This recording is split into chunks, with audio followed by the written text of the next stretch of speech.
Hola, soy la Basmati, de nuevo con vosotros. Hoy voy a hablar sobre, sobre Ingres y la muerte de Marat. Ay, me estoy picando, veis que me pican todos los bichos, yo no sé lo que tengo en mi sangre ahí, les debe de alimentar la gorda. Bueno, os voy a hacer ya sabéis, eje sincrónico, diacrónico, espacio-temporalmente. Os voy a hablar un poquitín de la Revolución Francesa. Como soy tan torpe, pongo la cámara delante del ordenador, con lo cual para ver una fecha tengo que hacer así. En fin, tengo que mejorar. Necesito un asesoramiento técnico urgente. Este ama de casa tiene que hacer algo para poder leer cosas cuando no se acuerda.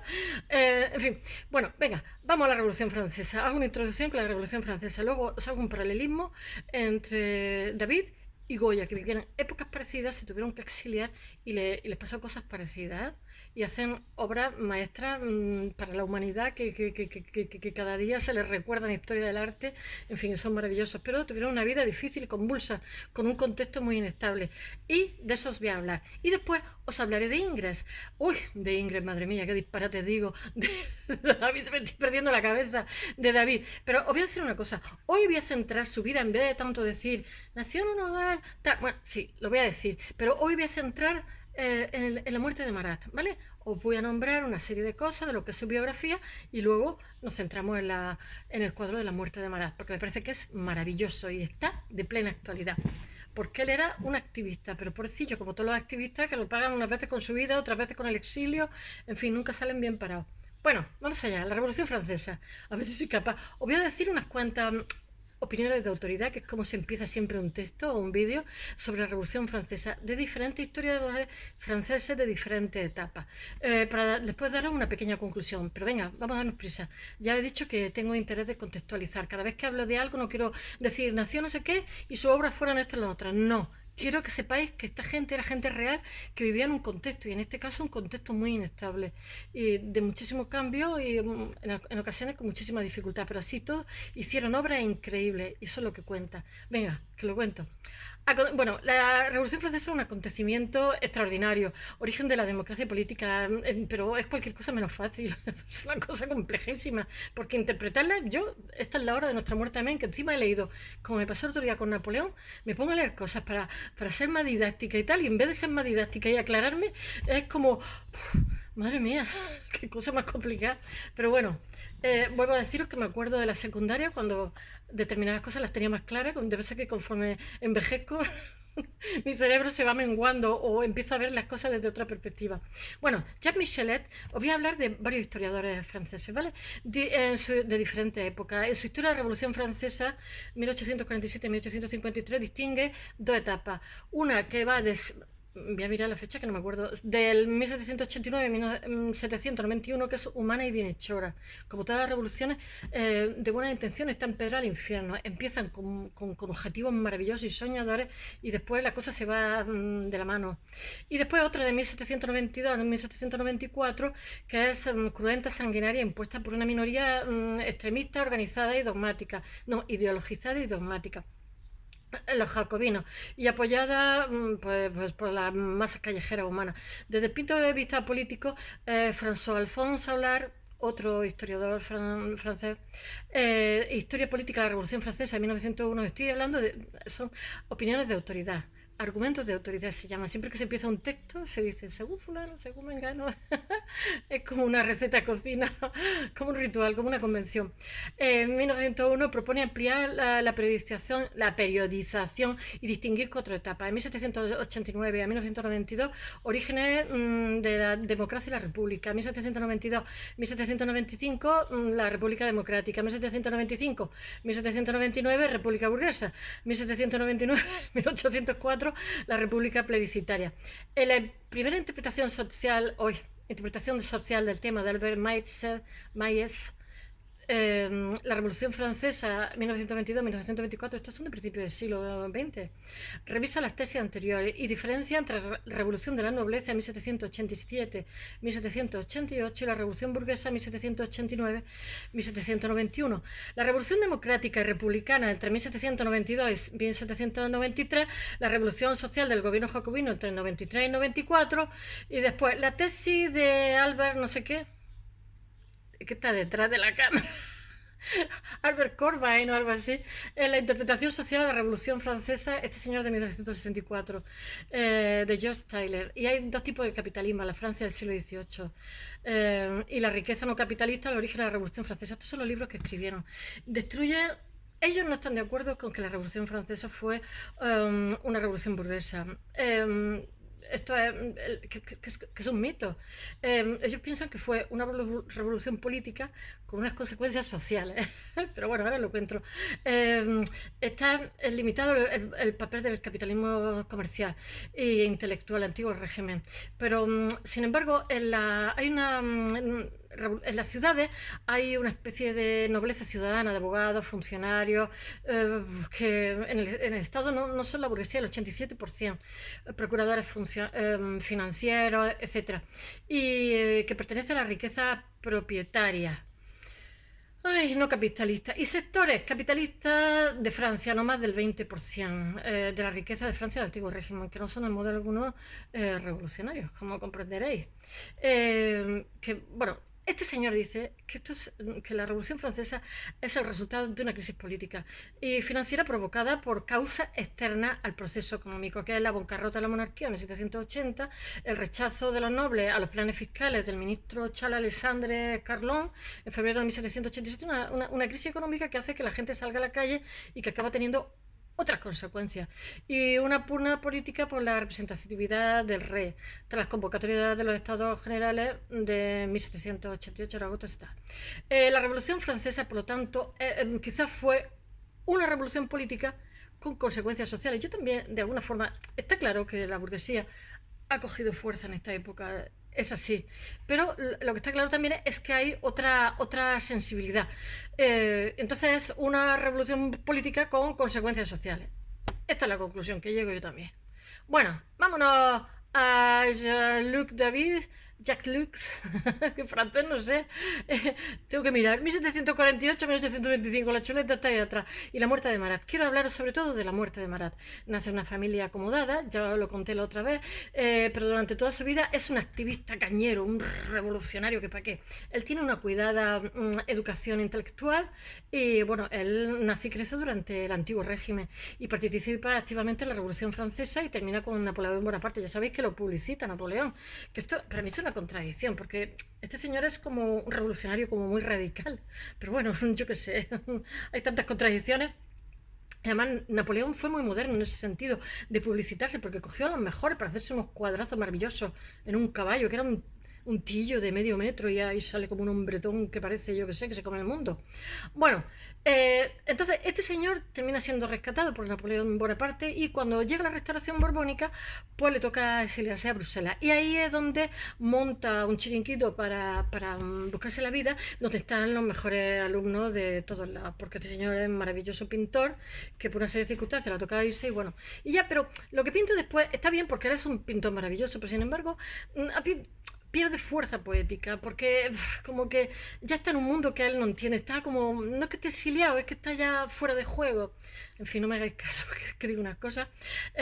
Sus coetáneos de Europa Occidental sufren similares vicisitudes, avatares, como le pasa a Goya, como lo he dicho, que nacido en el año de la muerte de Felipe V, súbdito de 5 monarcas, de Fernando VI, Carlos III, tengo que mirar porque no me lo sé todo, Carlos IV, José I, Fernando VII, lo que le permite presenciar y a veces sufrir múltiples cambios y periódicas agitaciones sociales, terminando con la guerra de independencia, que ya es que lo remata, y después se va que se reinstala las cadenas, el absolutismo del tonto Fernando VII. Yo no sé la gente que pensaba, siempre lo diré, siempre que digo Fernando VII digo, no sé la gente que pensaba, que se estuvieran autogestionando, por favor, y hacen volver al tontopeo este.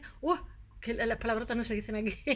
Bueno, este señor, bueno, Goya se va también al exilio a Burdeos, está alcoholizado para entonces, donde fallece. Él quiere otro país, otra España, y la verdad es que hubiera sido maravilloso que hubiéramos tenido una constitución, hubiéramos tenido otra serie de cosas. Este par de señores son dos genios que tienen que viven en épocas parecidas que sus calos y los dos pintan cosas alucinantes. Bueno, y los dos tienen similares experiencias, conocen desde el rococó hasta el romanticismo, lo que le hace coincidir en sus respectivas obras. Vamos a ver, nuestro pintor David es un, como he dicho, es un niño acomodado, un chico acomodado, y entonces su familia le busca lo mejor de lo mejor. Entonces, ellos son familia de François Boucher, que es un pintor galante. Entonces, François Boucher, que no sé francés, no se nota, ¿verdad?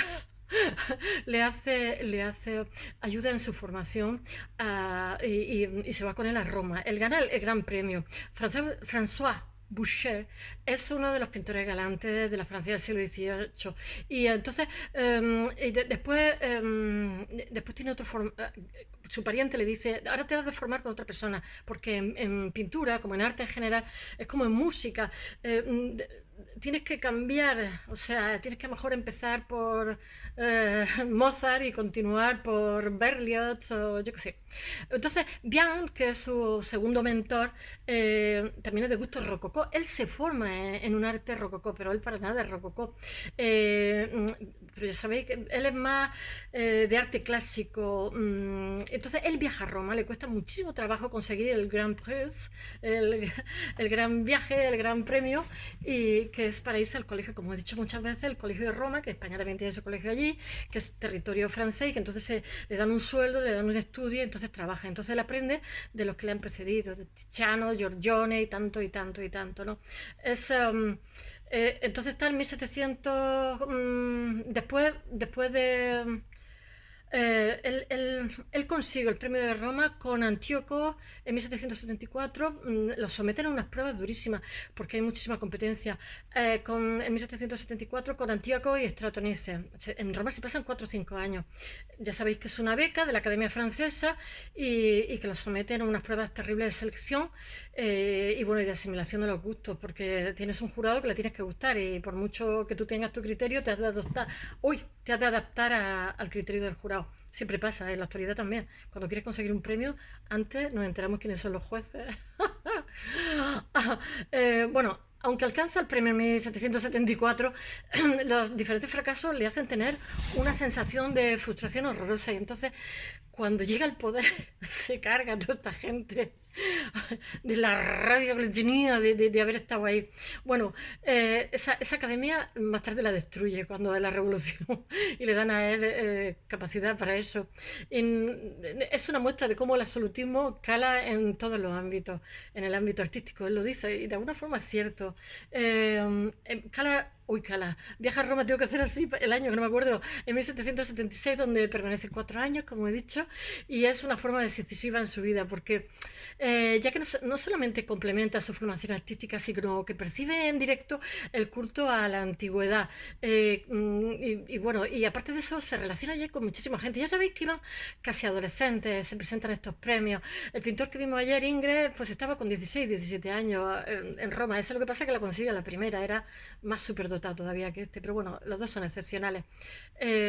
Sus años italianos le ayudan a ampliar el horizonte y no tanto en la idea de imitar la moda antigua, sino le permite explorar los primitivos. Ya sabéis que en esta época están muy muy de moda los primitivos flamencos, los primitivos italianos, porque los primitivos son como los artistas de antes del 16 que no salen en la foto, por decirlo, pero son unos artistas excepcionales con un punto de ingenuidad, que no tienen resabios, porque los otros artistas a partir del Renacimiento pues ya son tienen un despacho mejor con 30 o 40 pintores, gente que les ayuda y ellos firman ellos, pero tienen unos que le hacen el fondo, otros que le hacen los árboles, otros que le hacen los bebés, en fin, es una cosa mucho más moderna. Entonces miran a los primitivos porque los primitivos tienen un punto de ingenuidad y de arte y sobre todo él, a quien le fascina y después lo aplica en su pintura es a Caravaggio, porque Caravaggio utiliza el claroscuro y entonces, oye, el claroscuro, entonces focaliza en un punto.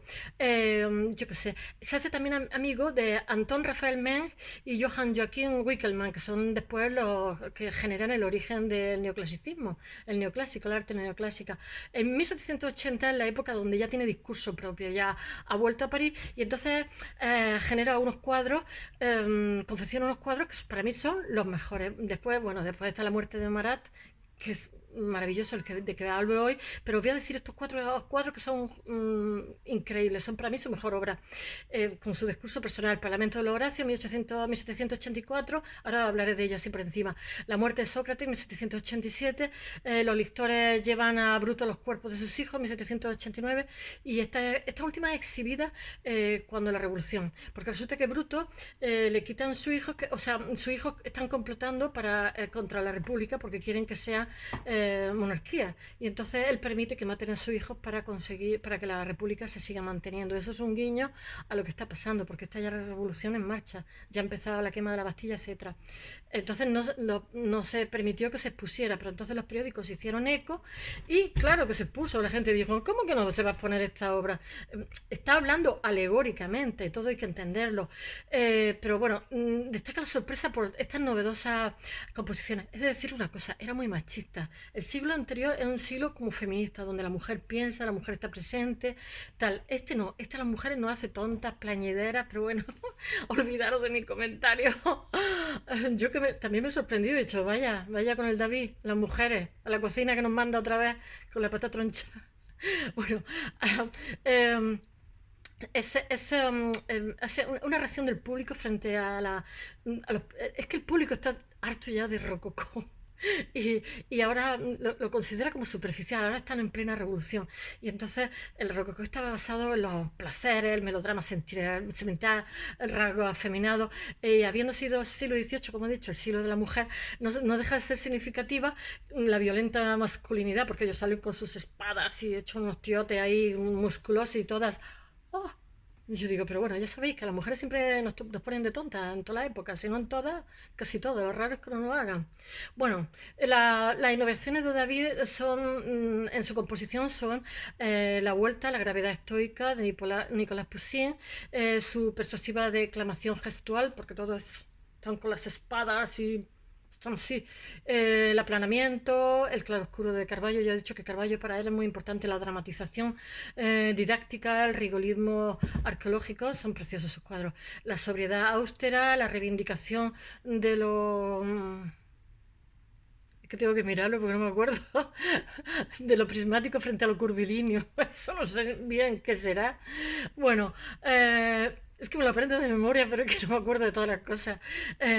Bueno, estos años, desde 1784 a 1799, son sus 15 años fastos. Siempre, todos los días hablo de fastos, de sus 15 años mejores y felices, muy felices como pintor. Muy implicado y radicalizado durante los primeros años de la Revolución. Él vota a favor de que se le corta el pescuezo al rey y después eso le cuesta el exilio. Él es un jacobino hasta la caída de Robespierre. David empieza a perder pujanza artística porque también se licúa su ideal revolucionario y se convierte junto a su alumno muy dotado en un arte de propaganda para Napoleón.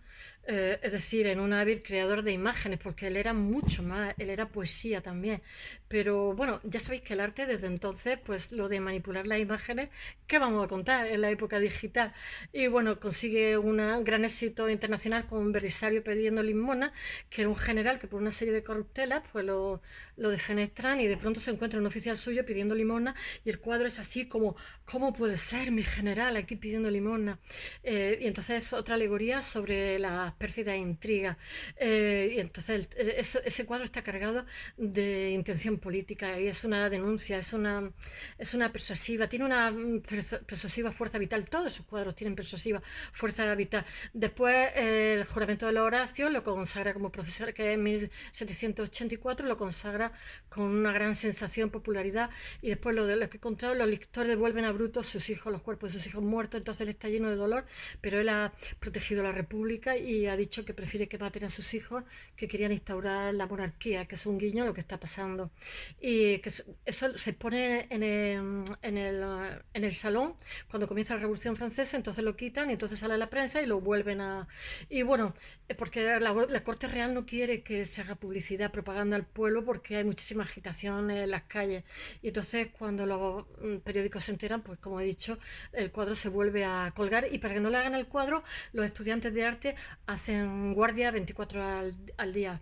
Y bueno, hace uso del claroscuro del barroco de Michelangelo Caravaggio, como he dicho, Caravaggio todos o casi todos lo toman de referencia, porque Caravaggio, incluso los fotógrafos, Caravaggio en el claroscuro de pronto te da claridad en un punto, porque nos manipula mirando. Esa, tiene esa teatralidad, esa similitud dramática, esa persuasión política, ese anhelo de virtud que busca. Y bueno, sus héroes no son triunfadores, son trágicos protagonistas siempre. Ya tienen una forma muy particular de componer.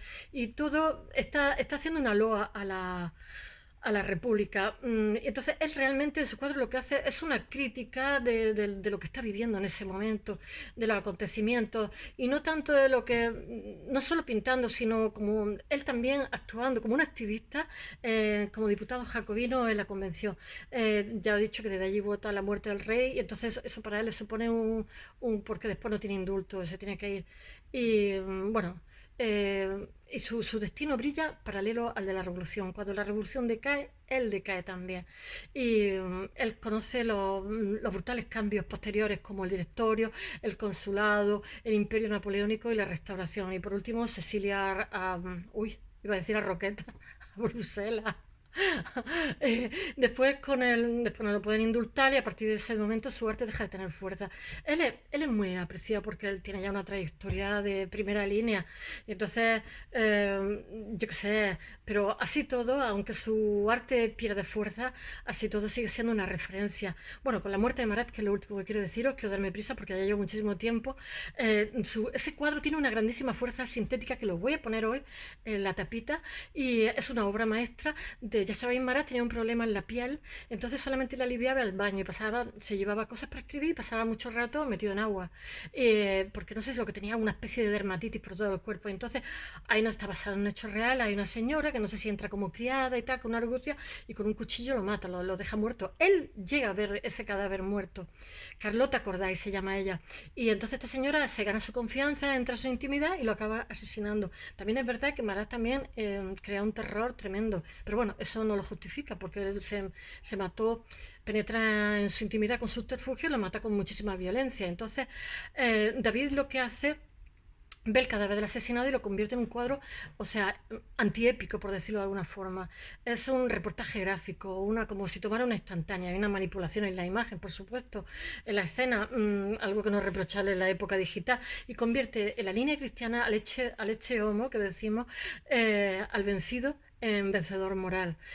Algo que también hace Goya con el fusilamiento del 3 de mayo, con las multitudes, donde ahí los vencidos son la gente anónima, que también son los vencedores morales. Y bueno, él lo que hace, David, es que hay una pluma y un cuchillo en el cuadro, ¿no? Hay una grandísima sobriedad, hay un hombre muerto, ¿no? Entonces está diciendo, la pluma vence al cuchillo, venceréis, pero no convenceréis. Uno proclama que todavía sobrecoge. El cuadro está lleno de un simbolismo, de la fuerza de la razón frente a la violencia. La estancia parece vacía, con lo que se refuerza el dramatismo. Otra vez utiliza Carballo, hay claroscuro, efectismo, pero lo más importante es que se convierte en un icono moral, un héroe cuya grandeza consiste en la humanidad y reside en el valor de su idea y una actitud que no puede doblegar ni la violencia ni la muerte. Muestra la superioridad de la idea frente a la fuerza, ya que en lo sucesivo no bastará con imponerse, sino que habrá que además convencer. David continúa pintando en los años posteriores, pero con su multitudinario taller en Bruselas y múltiples discípulos llegados de todas partes de Europa, pero ya sus cuadros carecen de esa fuerza poética que tiene en la época de la Revolución. Allí pinta en Bruselas, es que es muy buen pintor, la Sabina 1789 y Leónidas las Termópilas, pero ya digo que le falta ese aliento poético anterior, quizá se encuentra ajeno ya al mundo que está viviendo, está como fuera de juego, como he dicho ahí, que ya gira en torno a una ideales diferente. Bueno, that's all, hasta mañana.